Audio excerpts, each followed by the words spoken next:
Dans la vie sur Terre, vous pouvez rencontrer toutes les tragédies, mais ne rencontrez jamais la tragédie de mourir sans connaître Jésus-Christ, ni de les connaître mais finir par être séduit par les diables à cause des avantages passagers.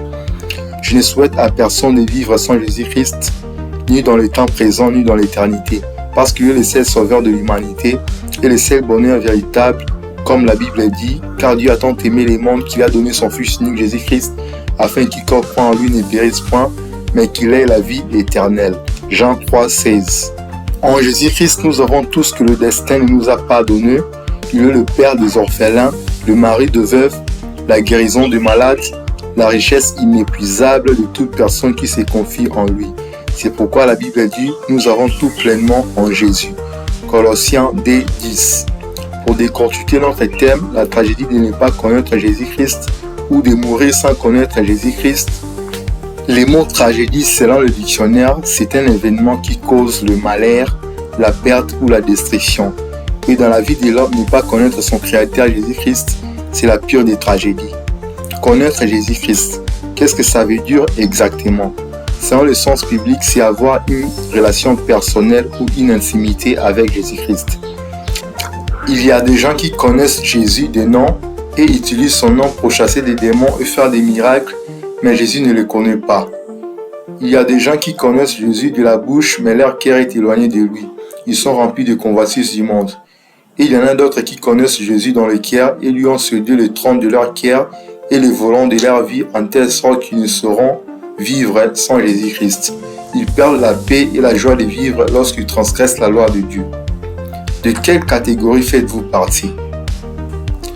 De ceux qui utilisent le nom de Jésus que le Seigneur ne connaît pas? Si vous en faites partie, au dernier jour, Dieu vous dira, je vous ai jamais connu.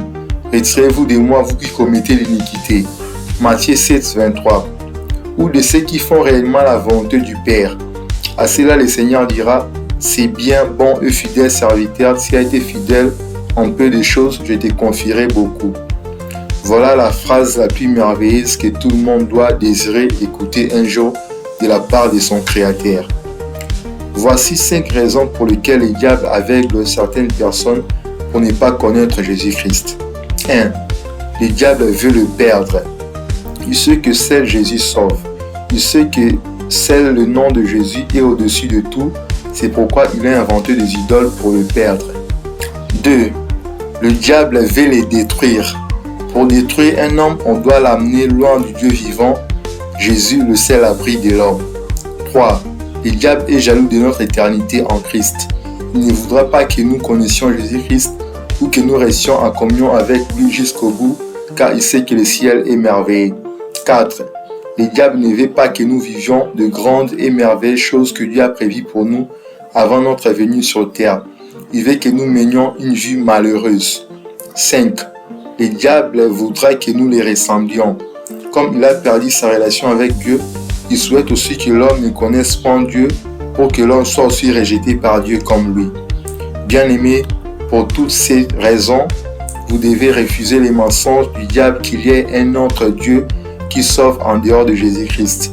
Car la Bible dit, il n'y a de salut en aucun autre, car il n'y a sous le ciel aucun autre nom qui ait été donné parmi les hommes par lesquels nous devions être sauvés. Actes 4 et 12. Sans Jésus, l'homme est comme une brebis sans berger, mangeant des pâturages séchés qui troublent son âme. Car le seul qui peut faire reposer l'homme dans de verts pâturages et restaurer son âme, c'est Jésus-Christ, le divin berger. Comment peut-on donner à quelqu'un des milliers de dollars avec une condition de le finir en un jour? C'est ça le diable, troubler la vie d'un homme. Non, tu n'as pas besoin de beaucoup ni de paix. Il te faut juste Jésus. Car la satisfaction, c'est lorsque Jésus-Christ occupe tout l'espace du cœur. Sans Jésus, l'homme est comme un sarment détaché du sol. Il finira par sécher et être brûlé en enfer. Non, Jésus ne souhaite cela à personne. C'est pourquoi il s'est livré à la croix pour le salut de quiconque croit. Sans Jésus, l'homme est chargé d'un fardeau qu'il ne saura porter lui-même et qui l'empêche d'atteindre sa destinée. Venez à Jésus pour avoir le repos de vos âmes et arrêtez de torturer vos âmes par toutes sortes d'addictions. Sans Jésus, l'homme est plongé dans les ténèbres. Il mène une vie dépourvue de sens. Venez à Jésus pour être éclairé par sa lumière et avoir la joie qui ne dépend pas des biens matériels. Connaître Jésus-Christ est une grâce et Dieu le souhaite pour tous les hommes car à la croix Jésus est mort pour tout le monde. Même le plus grand pécheur du monde, s'il se répand sincèrement, le salut lui sera accordé car Dieu ne désire la mort de personne. Dieu veut que nous les connaissions profondément. C'est même le but de la venue sur terre de Jésus-Christ. La Bible dit le Fils est l'image du Dieu invisible. Car le fait de connaître Dieu, c'est ça la vie éternelle. Comme il est écrit, or la vie éternelle, c'est qu'ils te connaissent, toi le seul vrai Dieu et celui que tu as envoyé, Jésus-Christ. Il n'y a rien au ciel, sur la terre, même sous la terre, qui pourra donner à l'homme une satisfaction et un bonheur véritable comme l'intimité avec Jésus-Christ. La position sociale importe peu. Vous pouvez être élevé devant les hommes et être rejeté devant Dieu. Et malheur de celui qui ne connaît pas Jésus-Christ de cœur, qui n'est pas circoncis de cœur est le pire au monde, parce que la joie et la paix que Jésus-Christ donne surpassent l'intelligence et aucun autre Dieu ne pourra les donner. Avec Jésus-Christ, même dans les lourdes épreuves, ses consolations réjouissent les âmes. Pour conclure, j'aimerais encourager toute personne qui hésite encore pour donner sa vie à Jésus-Christ afin d'avoir une relation personnelle avec lui, de le faire avant qu'il ne soit trop tard. Car mourir sans Jésus-Christ est la pire des tragédies. Mais aussi à tous ceux qui se disent chrétiens, qui connaissent les commandements de Dieu et qui ne les mettent pas en pratique, de se repentir et d'être sincères avec Dieu. Ça peut être difficile pour vous, mais demandez l'aide du Saint-Esprit pour faire la volonté de Dieu de peur d'être rejeté par le Seigneur. Que Dieu vous bénisse abondamment.